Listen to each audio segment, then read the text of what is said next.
Donc c'est janvier 2011. Donc j'ai arrêté drague, masturbation et porno. On me fait confiance, mais c'est un truc de malade. Et comme si les gens savent, mais je crois que les gens ont des antennes. Nous avons tous des antennes, et nous savons quand quelqu'un, en fait, nous savons quand quelqu'un se respecte dans son intimité, qui fait pas n'importe quoi, qui fait pas des cochonneries. On le sent. Même si on n'a pas besoin, on n'a pas la caméra dans sa chambre, on le sent. Et les filles, elles ont des antennes, elles savent quand les mecs ils se respectent dans leur corps et qu'ils mettent pas du porno et qu'ils se masturbent pas, elles le sentent. Elles se disent, bah ouais, lui c'est un gars sérieux, c'est un gars solide. Et nous les mecs, on sent quand les filles, c'est pas des filles faciles. On sent, et pourtant on n'a pas les preuves à l'image, mais ce que l'on vit dans le secret de notre chambre a des répercussions dans le monde. Ça, j'en suis persuadé. Et j'en ai la preuve parce que les gens, depuis que j'ai choisi la continence et que je la vis vraiment, mais moi je suis le seul à le savoir, et avec Jésus, eh ben, les gens, ils me prennent pour quelqu'un de super, de solide, ils me racontent tous leurs soucis au niveau de la sexualité. J'ai des mails de folie, comme si j'étais un prêtre dans un confessionnal. Et pourtant, ils n'ont pas la preuve objective que j'ai arrêté. Et pour autant, ils ont la preuve. Ils ont la preuve. Et c'est très mystérieux, ce lien entre intimité et le monde. Ils ont la preuve. Et moi, je trouve ça génial, parce que vous avez raison de me croire, puisque moi, je sais ce que je vis. Mais vous ne savez pas pourquoi, et moi, je ne sais pas pourquoi pourquoi vous me croyez. Il y a bien un mystère de communion entre l'individu et les autres. Et ah ouais, ça vaut le coup d'être libre et impeccable et exemplaire. Déjà pour soi, pas pour les autres. Parce que pour les autres, ça vient, mais on le ferait pas que pour les autres. Aime ton prochain comme toi-même, quoi. C'est vraiment ça. On aime vraiment les autres quand on s'aime soi-même. Ah oui. Alors, est-ce vraiment de l'amour entre personnes homosexuelles? On peut se poser la question. Franchement, on peut se poser la question. Parce que socialement, on nous dit, c'est indiscutable, c'est de l'amour. Fermez votre gueule. Mais moi, quand je demande aux gens et à mes amis, non mais attendez, vous parlez d'amour là, vous en connaissez des couples homosexuels qui rayonnent? Est-ce que vous en connaissez? Au moins un. Ils font ouais. Ben, tu me les présentes? Dès qu'on les soumet au réel, eh ben là, on découvre que c'est des couples télévisuels, mais qui présentent comme leurs amis. Mais on en est là, hein. Il y a certaines personnes vont jurer leur grand Dieu que c'est de l'amour parce qu'ils se basent sur la série qu'ils ont vue, quoi. C'est effrayant. Allô la Terre. Allô la Terre, ici Tintin. C'est hallucinant. Bon. Et sinon, ils se basent sur soit des couples dont on a perdu mystérieusement la trace dans la Creuse, donc ils sont soi-disant super, ils sont hyper solides et tout, mais en fait on ne les connaît pas.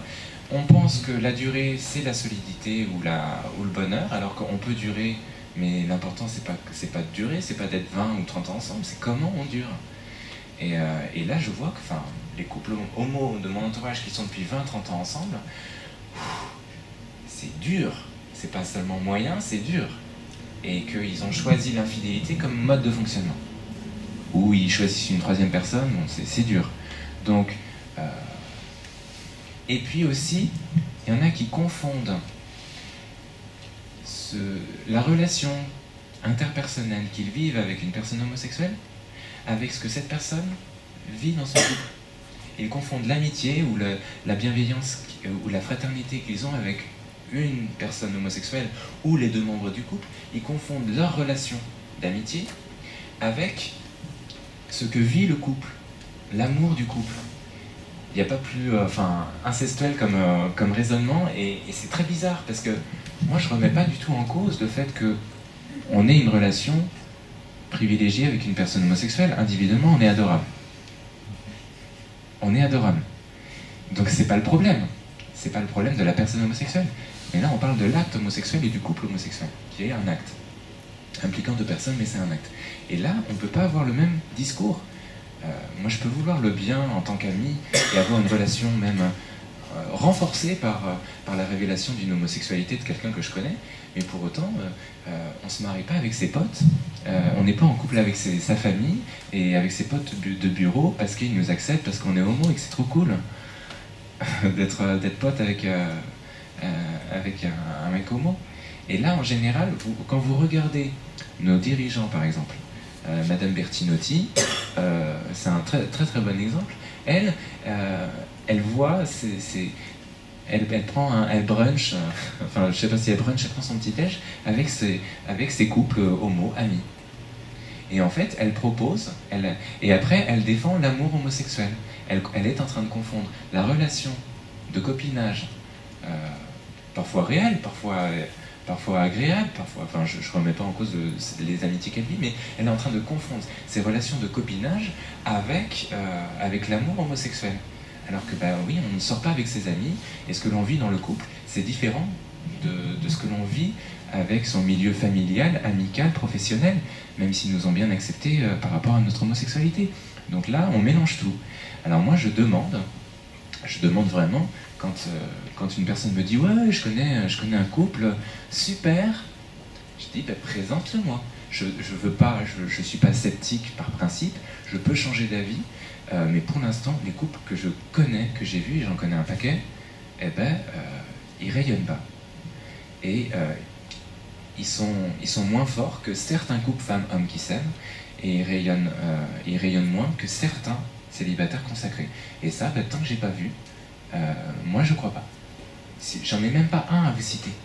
Et même les couples les plus solides que je connais, qui forcent le respect et qui pourraient même donner des leçons à des couples femmes-hommes, c'est ceux qui justement reconnaissent les limites objectives du couple homosexuel et qui vont dire que c'est pas un couple comme un autre, le couple homosexuel, même quand on se débrouille bien.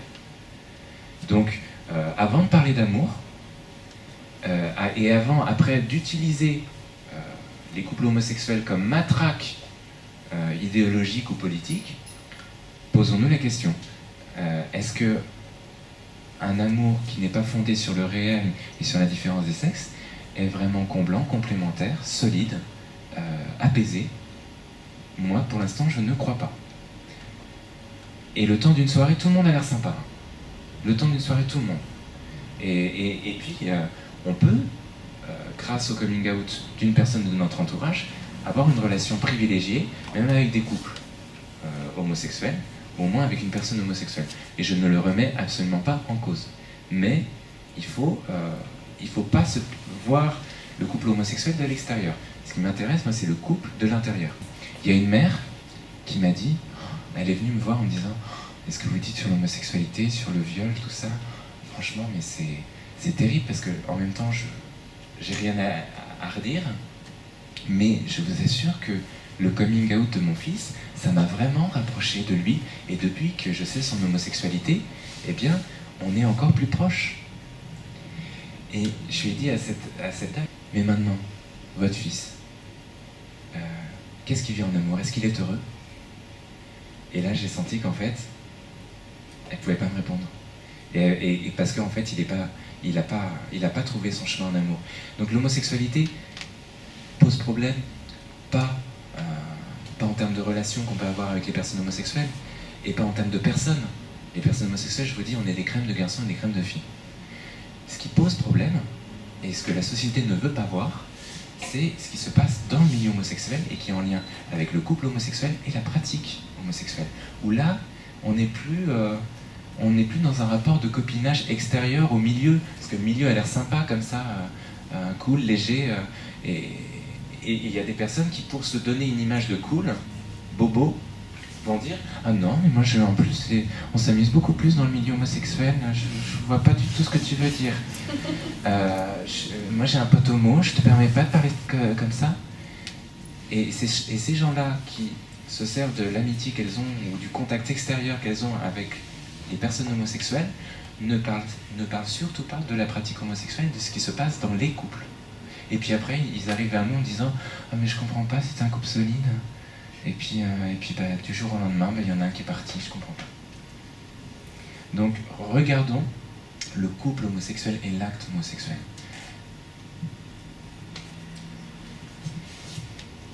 Alors, vous n'êtes jamais attiré par une femme? C'est terrible. Non. Et pourtant, enfin, vous voyez, je suis allé jusqu'aux fiançailles avec ma meilleure amie. Donc je me suis dit, l'amour c'est une personne, c'est pas une orientation sexuelle. Je vais pas rentrer dans mon rôle d'homo, je vais pas m'enfermer. L'amour peut débloquer les choses. Je continue de le croire, mais pour ce moment-là, je crois que je n'étais pas prêt et j'ai pas pu dépasser. C'est très énigmatique pour moi. J'ai pas pu. Et que sur le terrain, ça m'a submergé. Et pourtant, j'avais écrit déjà mon livre, mon premier livre. Je pensais que voilà, j'étais aguerri. Et ben, j'ai vu que mon désir homosexuel était plus profond que je ne le croyais. Et que, comme j'étais pas attiré physiquement par son corps, et ben ça jouait sur mes sentiments. Et je l'attendais pas à la gare. Quand elle arrivait à la gare, je l'attendais pas. J'étais pas impatient. Donc ouais, j'aimais mais j'étais pas amoureux et les sentiments manquaient cruellement. Et elle est belle et j'étais pas attiré physiquement par elle. Alors que les mecs, j'ai pas besoin de me forcer quoi. Ça part comme une fusée. C'est ça qui est juste une parenthèse, mais ce qui est drôle, c'est que certains disent ouais, Philippe il est continent, mais c'est parce que naturellement c'est quelqu'un qui a une petite libido, mais en fait pas du tout. Moi j'ai écrit d'ailleurs sur mon site il y a pas longtemps, je suis un chaud lapin, et c'est parce que je suis un chaud lapin que j'arrive à être continent d'ailleurs, parce que justement cette énergie là que j'ai, ce besoin de câlin, ce goût des sensations, etc., corporelles, ben, finalement, je crois même que c'est un bon terreau pour vivre la continence. Et donc, oui, j'ai jamais été attiré par les femmes, alors que les femmes, je vous trouve très très mignonnes et très jolies. Hein. C'est vraiment, vraiment le cas. D'ailleurs, je vous ai imité, enfin plutôt vos jumelles cinématographiques. J'ai imité les filles. Et j'ai tellement aimé ce que vous êtes que j'ai voulu être vous. Donc il n'y a plus d'espace pour le désir, quoi, pour l'attraction sexuelle. Mais finalement, je ne vous ai pas aimé. Et ça, je le reconnais. Parce que je traînais avec vous sur la cour d'école, je jouais à la corde à sauter, je vous faisais des dessins aussi, puis je dessinais des filles. Alors à la fois des vierges, donc des blondes, cheveux au vent, fleurs dans les cheveux, etc. Et en même temps des méchantes de Walt Disney avec du maquillage, des Jeanne Masse, quoi, un peu ceux qui connaissent Jeanne Masse, avec des talons aiguilles, enfin des trucs, des méchantes de Walt Disney, quoi, des Cruella. Et je pense qu'en effet, mon rapport à la femme est puéril, c'est-à-dire c'est la Vierge maternelle sur un piédestal qu'il ne faut pas trop approcher, et puis en même temps misogyne, puisque j'ai réduit la femme à une équation esthétique et émotionnelle. Donc j'ai fait illusion, quoi. J'ai fait illusion, mais comme beaucoup d'auteurs homosexuels. Alors je vais vous montrer des images. Parce que la réputation qu'on donne aux personnes homosexuelles d'être les meilleurs amis des femmes, dans mon dictionnaire des codes homosexuels, il y a un code sur la misogynie, enfin sur la destruction des femmes. Franchement, ça vaut le détour. On est juste odieux, on les détruit. Mais comme on détruit les hommes, parce que c'est logique, comme on rejette la différence des sexes, on rejette les deux sexes. Et qu'on aime la femme, mais à partir du moment où elle est victime et toute puissante.